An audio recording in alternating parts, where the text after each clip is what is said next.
This is the weapon shop, Ammo Nights. The store owner is Sheldon. This horseshoe crab is pretty much obsessed with all things military. Get him talking shop and he just won't stop. But his knowledge of weapons is definitely top-notch. A word of caution, however. My research assistant tells me that the variety of weapons and gear available at shops will improve as squid level up.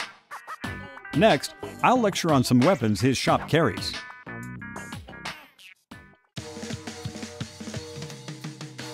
There appear to be three major types of ink-based weaponry. For rapid-fire inking, look no further than the shooter. For long-distance projectiles, there's the charger. And to squash opponents while spreading ink, say hello to the roller. Now, let's review the signature weapons of each type. This is a standard sort of weapon. It shoots rapid-fire bursts when the button is held, allowing squid to quickly cover a large area. With this weapon, the careful inkling will be well equipped to claim turf or take down foes. One such weapon is called the Aerospray MG. It fires quick bursts, so its user can hose down a relatively large area in a short time. Speaking of short, it's a short-range weapon, so it'll make quick work of nearby targets. Next, I'll show you the Jet Squelcher. It has the longest firing range in the shooter category, making it a fairly effective sniping tool. The last shooter of the day is the Blaster. It shoots bullets that explode into ink. Enemies may be caught in the blast, but a straight shot will easily wipe them out. Next, let's examine the Charger. This type of weapon requires a short charge, but then it'll dump ink everywhere in one massive shot. It's perfect for soiling pants. Distant enemies, or for splattering the land in linear fashion. This charger is the E-Liter 3K. Its charge is fairly time-consuming, but its firing range is impressive. This is really going to be... Yeah, that had to hurt. Relatively speaking, of course. Ouch again. This next one is the Splatter Scope. Some chargers like this feature a scope, making it easier to aim at distant enemies.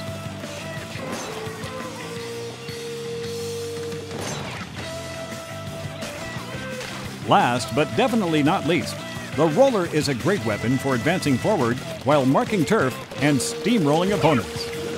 Shake the roller and it will spread ink all over, splooshing any foe in an Inkling's perimeter. Sploosh. The Dynamo Roller is a prime example.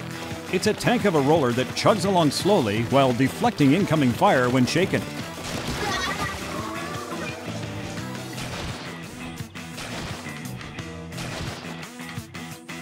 The three types we just showed you are all main weapons, but there are sub-weapons and special weapons too. Together, a main weapon, sub-weapon, and special weapon make a set. To Squid, selecting a weapon set that suits one's battle style is of pinnacle importance.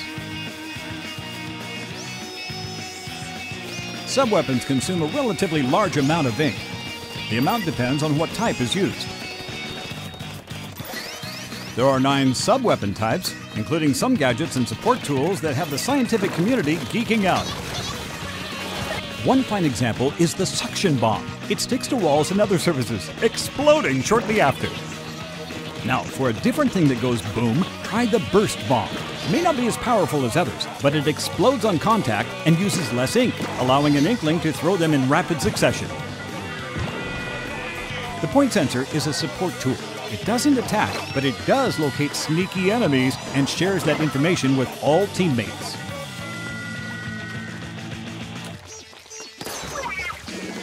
The ink mine is another type of sub-weapon.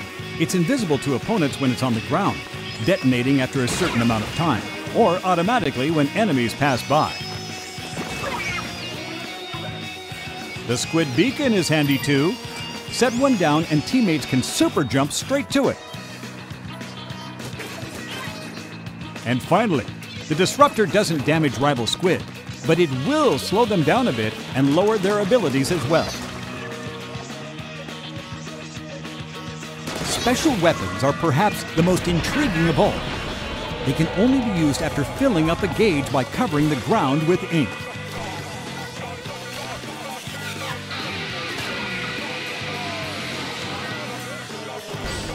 The ink strike defies reason.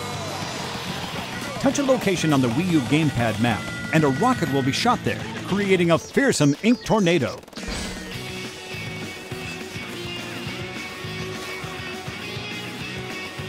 The echolocator is great for locating enemies.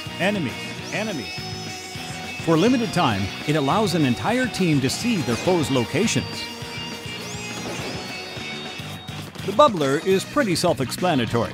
It creates a protective bubble that deflects enemy attacks. Get near a teammate, and they'll get bubbled too. And finally, the Kraken can turn an inkling into a giant invincible squid. For a while anyway. So, let's see. A main weapon, a sub-weapon, and a special weapon. It seems squid always go into a turf war with a set of these weapon types. But squid battling proficiency isn't just about weapons. Let's take a look at the area outside Booyah Base to find out more. Inklings like to gather here because they're drawn to happening events. These particular squid are other players encountered online or via Miiverse. But if Inklings are one thing, it's fashionable. They've developed several brands of couture and enjoy mixing and matching styles to create their own unique look. Studying the different types of gear squid use offers some fascinating insight into their strategies. If a squid sees something they like, it can be special ordered.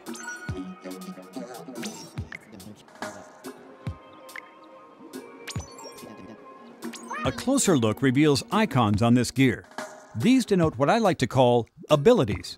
Each piece of gear comes with abilities that can power up an Inkling.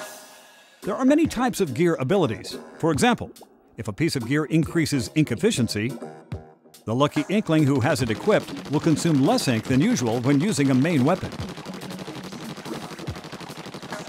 Other abilities include damage up, defense up, and speed up. Plus, more curious ones like the Ninja Squid and Stealth Jump. The number of abilities each piece of gear can have is based on its star count. The more stars it has, the more slots it will have.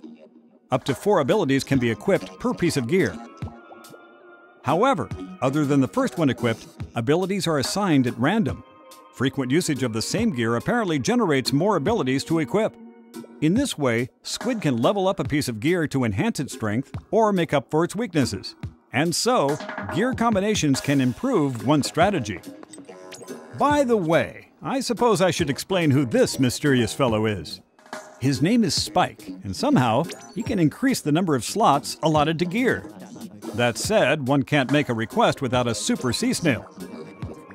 And it won't always be easy to acquire one. If one does take advantage of his services, it may be possible to optimize the abilities of every single piece of gear. Oh, and remember, gear ordered in the plaza can be picked up from Spike.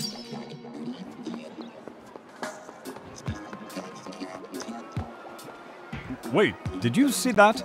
It looked like a peculiar old man was peeking out from that manhole. Or a squid hole? Aha! Let's see what happens. Oh my! Science, you've outdone yourself! Who could have imagined something like this existed underneath Inkopolis? I've heard this old manfish's name is Captain Cuttlefish. Likes ordering Inklings to battle with octopi, it seems. And maybe it's the outfit, but that Inkling actually seems to be taking his orders and prepping for battle. Man, squid really are suckers. What's this? A tea kettle-like thing? If my calculations are correct, and I assume they are, that tea kettle is somehow connected to the octopi nest. No, you brave fool! Don't go in! Science tells us that the natural nemesis of the squid is the octopus, or in this case, the octarians. But octopi will do. It seems that Captain Cuttlefish has ordered the Inkling to take back a zapfish stolen by the octarians.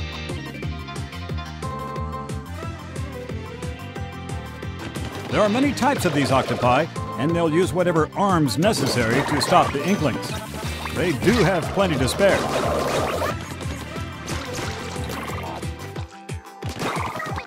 Just look at all those gadgets and gizmos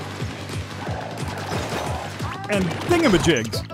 To survive them, Inklings must shoot ink in human form and use their squiddy navigation prowess to circumvent them. Sneaky little suckers.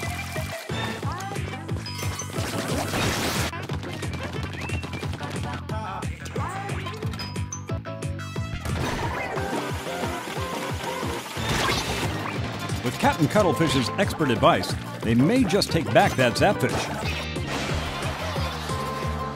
Depending on their location, some octopi may move like squid when they attack.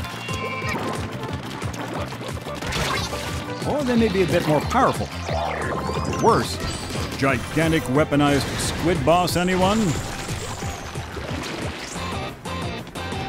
My research indicates that items can occasionally be found in the middle of an area. For instance, this armor increases an Inkling's durability.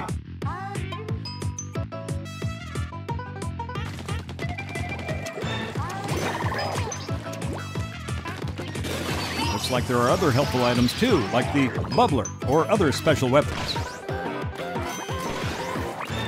And these little things are scattered all over. They're called power eggs. Apparently, power eggs power up your weaponry. For this reason, it's a good idea for any squid worth his tentacles to collect as many power eggs as possible. However, of all the items out there, we at the Squid Research Lab are most interested in these, the sunken scrolls. One scroll is hidden in each stage, and each one reveals another piece of this world's mysterious past.